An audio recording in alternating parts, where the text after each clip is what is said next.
Di sebuah lembah yang dikelilingi pegunungan indah di Pakistan, lahirlah Malala Yousafzai.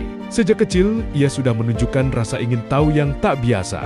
Rumah sederhana tempat ia tumbuh berdiri di antara hijaunya pepohonan, dengan suara sungai yang mengalir jernih menjadi latar kesehariannya. Ayahnya, Ziauddin Yousafzai, adalah seorang guru yang percaya bahwa pendidikan adalah cahaya kehidupan.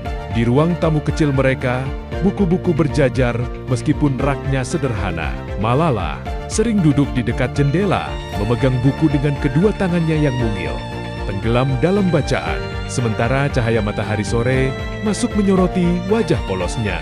Bagi Malala, buku bukan sekadar lembaran kertas, tetapi pintu menuju dunia lain yang penuh pengetahuan dan harapan. Sekolah ayahnya adalah tempat favorit Malala. Bangunan itu sederhana, dindingnya berwarna kusam, dengan bangku kayu yang sudah penuh coretan.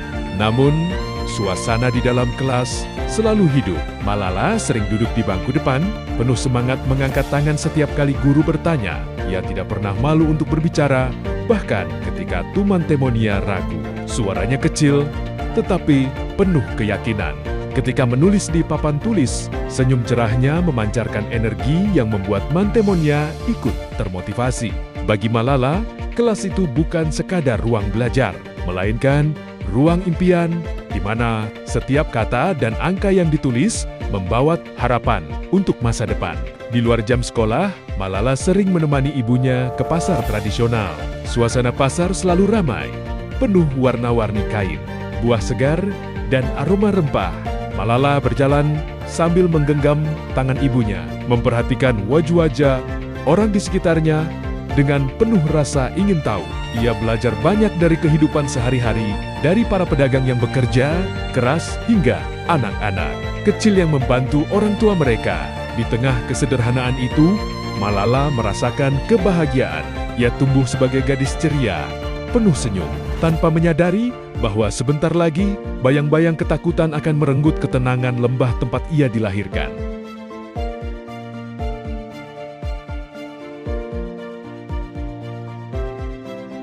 Suasana damai suat perlahan memudar ketika kelompok Taliban mulai masuk dan menebar pengaruh. Awalnya hanya kabar-kabar yang terdengar di radio, tetapi tak lama kemudian, eceran-eceran keras mulai diterapkan.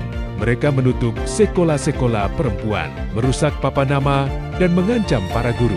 Malala yang masih remaja, kecil, melihat langsung bagaimana gedung sekolah di dekat rumahnya dipaku dengan rantai. Rasa takut merayap masuk, bukan hanya di rumahnya, tapi di seluruh masyarakat. Namun di dalam hati Malala, timbul pertanyaan, mengapa anak perempuan tidak boleh belajar, sementara anak laki-laki bebas bersekolah? Pertanyaan itu terus menghantui pikirannya.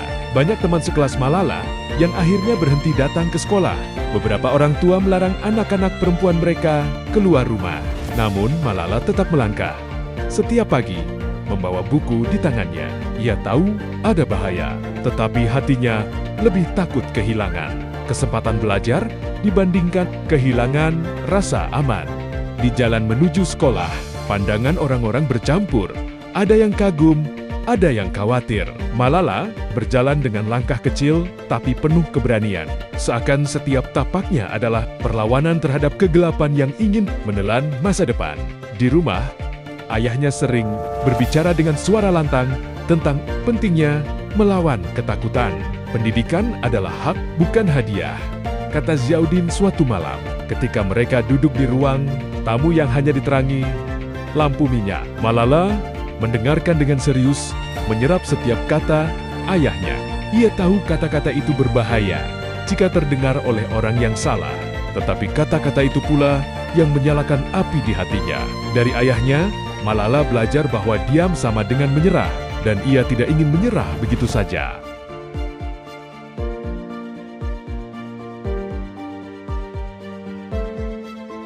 Ketika Taliban semakin menekan, Malala menemukan cara lain untuk melawan lewat tulisan. Dengan nama samaran, ia mulai menulis blog untuk BBC Urdu Malamilam.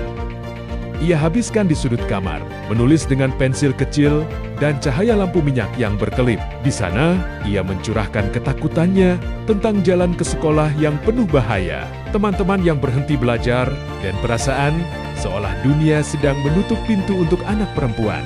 Kata-katanya polos, tetapi jujur. Ia menuliskan bahwa ia ingin menjadi dokter, ingin terus belajar, dan ingin hidup tanpa rasa takut. Tulisannya segera menembus batas SWAT, dibaca oleh orang-orang di seluruh dunia. Suatu pagi, tulisan Malala disiarkan di radio lokal. Suara penyiar membacakan kisah seorang gadis yang menolak berhenti sekolah, meski hidup dalam ancaman. Warga SWAT mendengarkan dengan hati berdebar. Sementara di tempat lain, orang-orang mulai menaruh perhatian pada nasib anak-anak perempuan di Pakistan. Malala sendiri mendengarkan siaran itu dengan wajah tegang. Ia tahu kata-kata itu miliknya. Meski dunia hanya mengenal suara tanpa nama, perasaan antara takut dan bangga bercampur menjadi satu.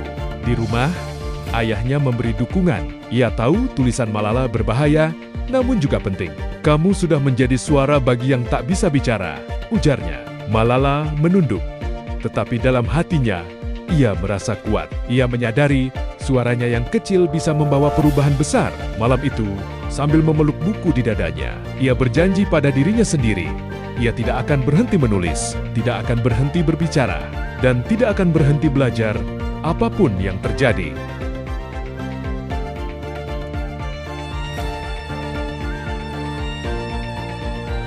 Hari-hari berikutnya di SWAT semakin menegangkan. Taliban semakin sering berpatroli, memastikan tak ada anak perempuan yang bersekolah. Malala dan Tuan Temonya berjalan dalam diam menuju sekolah, menyembunyikan buku mereka di bawah kerudung. Di sepanjang jalan, orang-orang menatap mereka dengan khawatir. Meski kecil, langkah-langkah Malala terasa berat, tetapi ia tak pernah berhenti. Baginya, pergi ke sekolah setiap hari adalah bentuk perlawanan. Di kelas, suara guru sering terganggu oleh ledakan bom atau tembakan di kejauhan.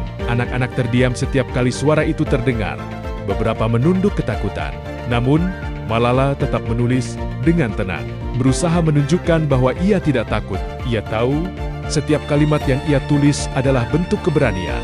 Guru dan Tuan Temonya melihatnya sebagai cahaya kecil di tengah suasana yang suram. Malamnya, di rumah, keluarganya sering duduk bersama. Ibunya memimpin doa.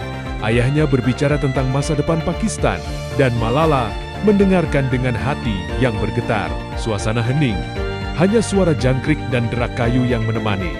Malala tahu keluarganya hidup dalam bahaya, tetapi ia juga tahu bahwa tanpa pendidikan, hidup akan kehilangan maknanya. Malam itu, ia menatap langit melalui jendela kecil, berharap suatu hari semua anak perempuan bisa bersekolah tanpa takut.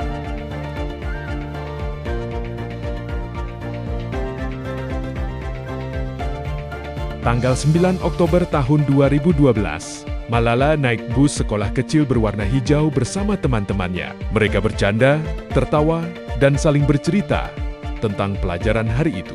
Malala duduk dekat jendela, memeluk buku-bukunya. Dari luar, sinar matahari sore masuk menyoroti wajahnya yang tenang.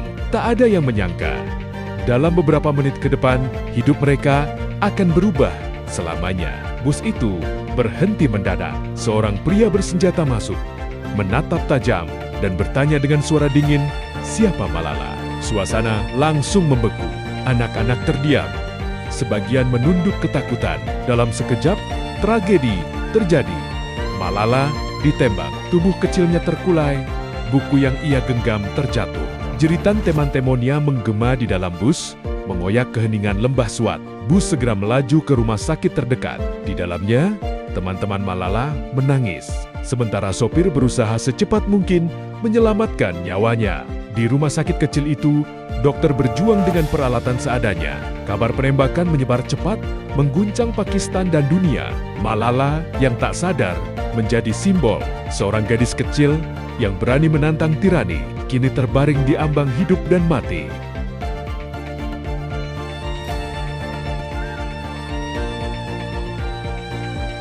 Di rumah sakit kota Mingora, para dokter berjuang dengan segala keterbatasan. Aliran listrik sering padam, peralatan medis seadanya, dan obat-obatan sangat terbatas. Tubuh Malala yang mungil terbaring lemah, sementara ibunya duduk di sisi ranjang. memegang tangan putrinya erat-erat. Ayahnya mondar-mandir, cemas, dan berdoa dalam hati.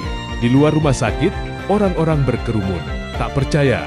Gadis kecil yang selama ini berbicara berani di radio, kini berada di ambang kematian. Suasana rumah sakit begitu tegang, seolah setiap detik menentukan hidup atau mati. Ketika kabar penembakan menyebar, perhatian dunia tertuju pada Swat. Pemerintah Pakistan memutuskan untuk memindahkan Malala ke rumah sakit militer di Peshawar dengan helikopter sederhana. Malala diterbangkan melewati lembah dan pegunungan yang pernah menjadi tempat bermainnya. Suara baling-baling beradu dengan angin, membawa seorang anak, perempuan kecil yang kini menjadi simbol harapan ke tempat perawatan yang lebih aman.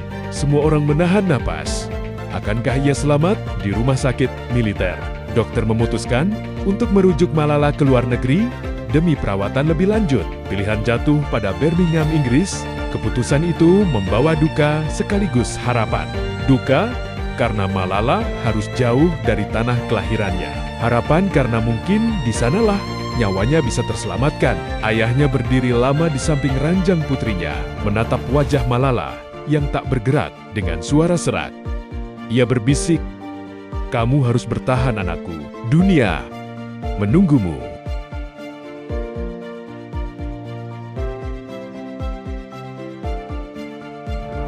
Beberapa hari kemudian, Malala tiba di Birmingham, Inggris. Rumah sakit modern dengan fasilitas lengkap menyambutnya. Dokter-dokter internasional segera menangani luka di kepalanya. Meski kritis, perlahan ia mulai menunjukkan tanda-tanda pemulihan. Dari balik jendela rumah sakit, langit Inggris yang abu-abu terlihat asing. Jauh berbeda dari birunya langit Swat, Malala berada di negeri baru. Dengan bahasa, budaya, dan udara yang berbeda. Tetapi satu hal tetap sama, semangatnya untuk hidup. Hari demi hari, Malala mulai membuka mata. Awalnya sulit untuk berbicara, tetapi perlahan ia mulai bisa tersenyum kembali. Ibunya duduk setia di samping, sementara ayahnya tak pernah jauh. Dokter dan perawat terharu melihat ketegaran seorang gadis yang baru berusia 15 tahun, namun sudah melalui cobaan luar biasa. Dunia pun mengikuti kabarnya melalui media, menunggu setiap update dengan harapan. Ketika kondisinya stabil, Malala mulai belajar bahasa Inggris dengan lebih serius agar bisa berkomunikasi dengan tim medis. Meski sakit, ia meminta buku dan pensil. "Aku tidak ingin waktuku terbuang," katanya pada ayahnya. Keinginannya untuk belajar bahkan dalam keadaan sakit membuat semua orang kagum. Malala bukan hanya bertahan hidup, tetapi juga menunjukkan bahwa pendidikan tetap menjadi pusat hidupnya, bahkan di ranjang rumah sakit.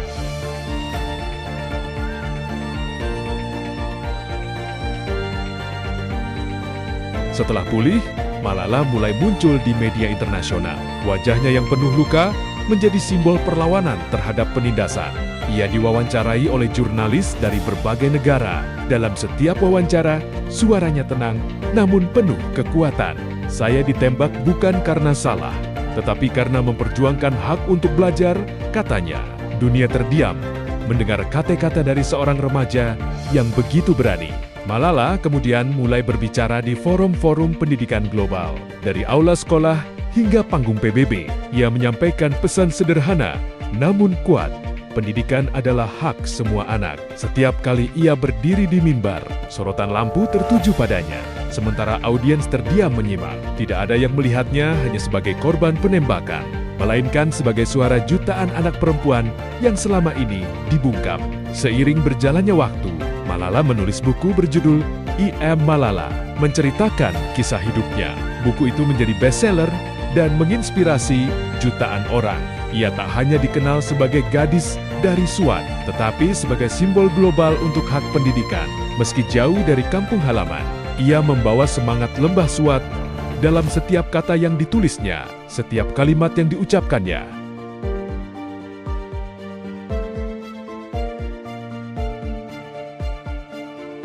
Pada tahun 2014, kabar besar datang.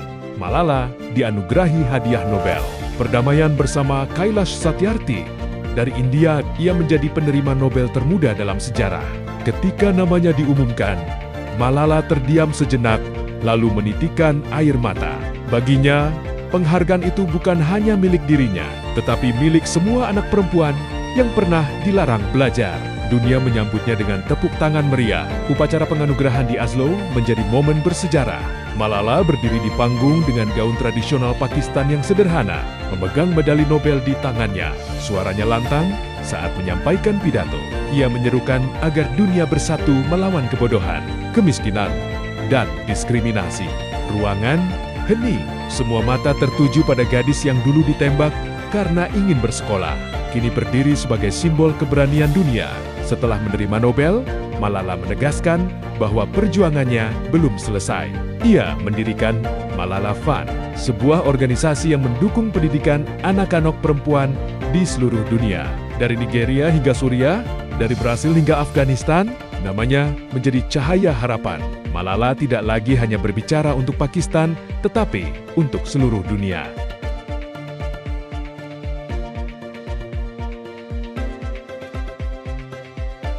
Tahun-tahun berlalu, Malala tumbuh menjadi sosok yang lebih dewasa, tetapi semangatnya tetap sama. Ia melanjutkan pendidikan di Universitas Oxford, tempat para pemimpin besar dunia pernah belajar. Di antara dinding-dinding bersejarah kampus itu, Malala berjalan dengan buku di tangan, mengenakan kerudung sederhana. Mimpinya yang dulu nyaris direnggut, kini ia jalani dengan penuh keyakinan. Di berbagai kesempatan, Malala kembali ke panggang-panggang internasional. Ia berbicara di depan ribuan anak muda, mengingatkan bahwa perjuangan masih panjang. Ia menekankan bahwa pendidikan adalah senjata paling kuat untuk mengubah dunia. Setiap kata yang keluar dari bibirnya terasa tulus, seolah berasal langsung dari luka dan harapan masa kecilnya. Kini, Malala bukan lagi sekadar gadis kecil dari Swat. Ia adalah simbol global, ikon harapan, dan suara jutaan anak perempuan. Namun di hatinya, ia tetaplah Malala anak yang dulu suka membaca di dekat jendela, mendengarkan suara sungai Swat, dan bermimpi menjadi dokter. Warisan Malala bukan hanya Nobel atau organisasi besar, tetapi keberanian sederhana. Seorang gadis yang memilih untuk tidak diam.